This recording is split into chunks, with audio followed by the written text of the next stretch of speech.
2월 25일 목요일 새벽입니다. 다니엘 10장 1절에서 9절까지입니다. 제가 읽겠습니다. 바사왕 고레스 제3년에 한 일이 벨드사살이라 이름한 다니엘에게 나타났는데 그 일이 참되니 곧 큰 전쟁에 관한 것이라. 다니엘이 그 일을 분명히 알았고 그 환상을 깨달으니라.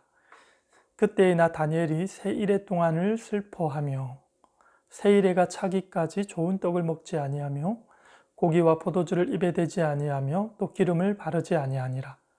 첫째 달 24일에 내가 히데겔이라 하는 큰 강가에 있었는데 그때에 내가 눈을 들어 바라본즉 한 사람이 세마포 옷을 입었고 허리에는 우바스 순금띠를 띠었더라. 또 그의 몸은 황옥 같고 그의 얼굴은 번갯빛 같고 그의 눈은 횃불 같고 그의 팔과 발은 빛난 놋과 같고 그의 말소리는 무리의 소리와 같더라. 이 환상을 나 다니엘이 홀로 보았고 나와 함께한 사람들은 이 환상은 보지 못하였어도 그들이 크게 떨며 도망하여 숨었느니라.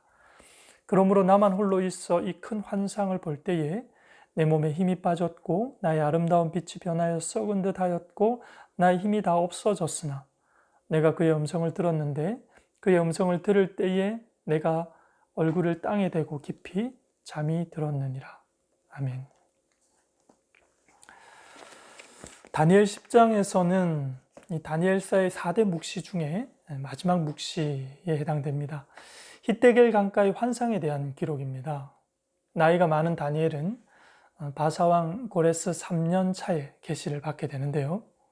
스룹바벨을 중심으로 예루살렘으로 1차 귀환하고 그 이후에 약 2년이 지난 때에 다니엘이 지금 마지막 환상을 보게 되는 것이죠. 1절에 뭐라고 표기됩니까? 벨드사살이라 이름한 다니엘, 이렇게 3인칭으로 표기하고 있는데요. 이것이 이제 10장부터 12장까지 표제 역할을 하는 것이죠. 무슨 말인가 하면 다니엘의 마지막 환상이 12장까지 쭉 이어져 간다는 이야기입니다. 이 다니엘의 네 번째 묵시의 내용은 큰 전쟁에 관한 것이다라고 성경이 기록합니다. 표현상 큰 전쟁이지 이스라엘이 박해받는 기간이고 이스라엘의 포로 생활을 의미하는 겁니다. 그래서 안티오쿠스 4세에 의한 종말론적 박해 기간, 그것을 이야기하죠. 하나님 편에서는 전쟁이요, 이스라엘 백성 입장에서는 박해받는 기간이요, 포로 생활인 거죠. 다니엘이 하나님의 계시를 보고 깨닫게 되었을 때 그는 그 환상, 즉 말씀의 무게에 눌려서 어떻게 해요? 슬퍼하며 애통해합니다.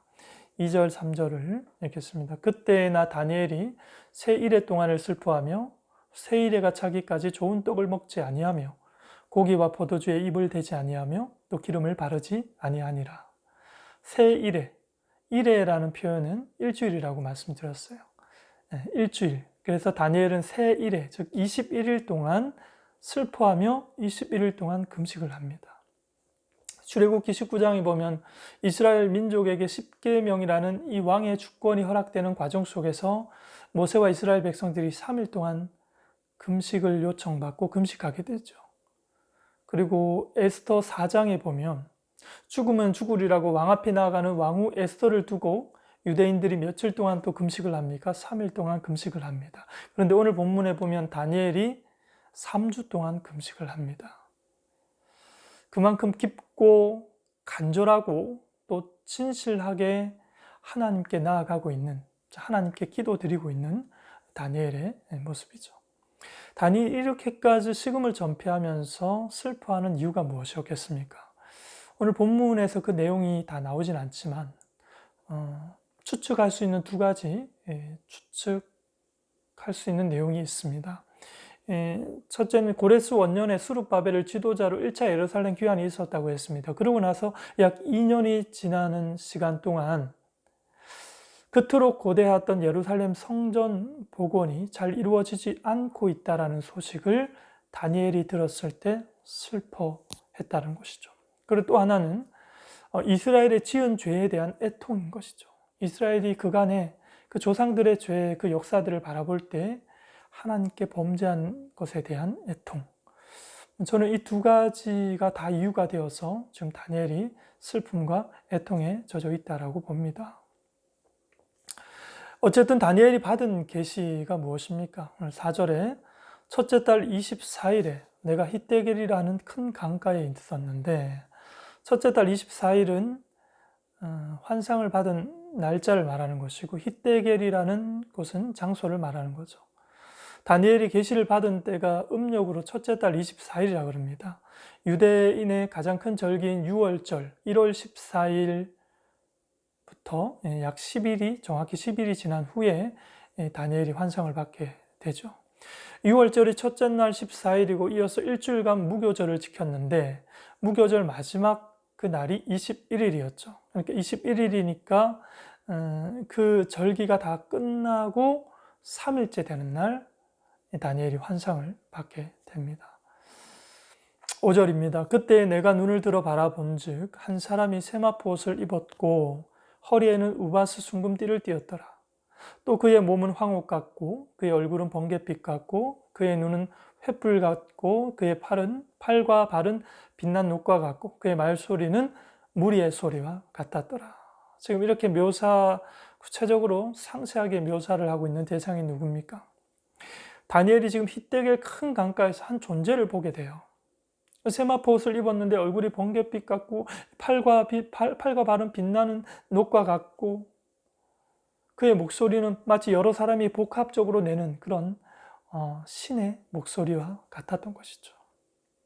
바로 초림하시기 전에 예수님의 모습을 묘사한 것입니다.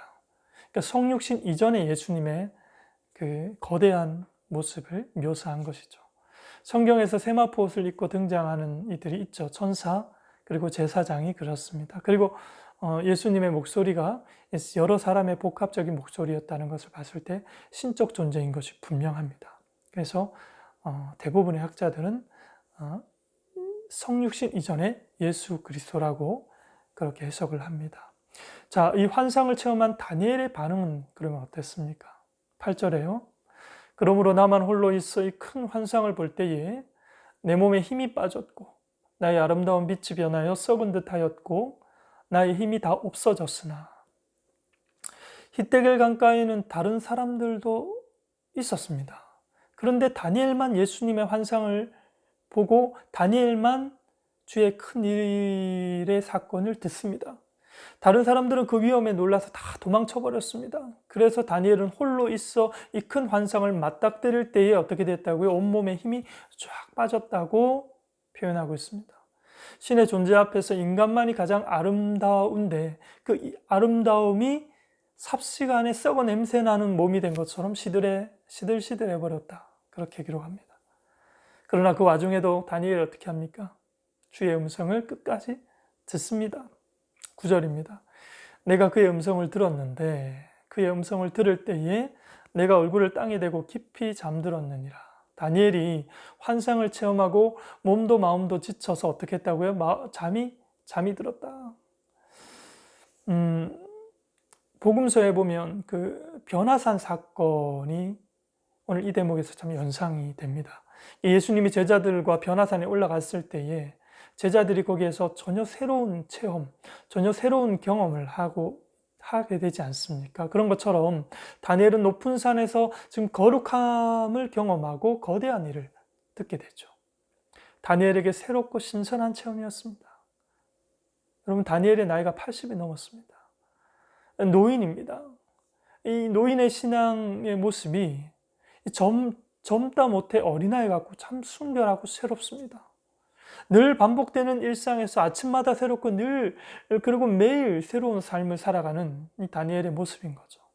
이런 사람은 나이를 먹어도 늙을 틈이 없습니다. 다니엘은 하나님의 말씀의 무게를 또한 아는 사람이었죠. 동시에 죄의 짐이 벗겨진, 예수로 말미암아 죄의 짐이 벗겨진 그 사실이 인간에게 얼마나 큰 행복이고 축복이요 은혜인지도 영육간 체험으로 아는 사람이었던 것이 분명합니다. 여러분, 우리도 인생이라는 것이 작게 살기에는 너무 짧지 않습니까? 오늘날은 그리스도의 광대하심과 기독교의 신비가 실종된 시대입니다. 동의되시죠?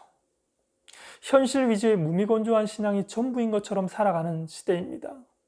교회 안에 있는 사람이나 밖에 있는 사람이나 별반 차이가 없어요. 불쌍합니다. 여러분, 이렇게 사는 삶을 불쌍하게 생각하셔야 합니다. 그래서 러시아의 사상가 베르자예프라는 사람이 자기 세대를 향해서 다음과 같이 선언을 합니다. 들어보십시오.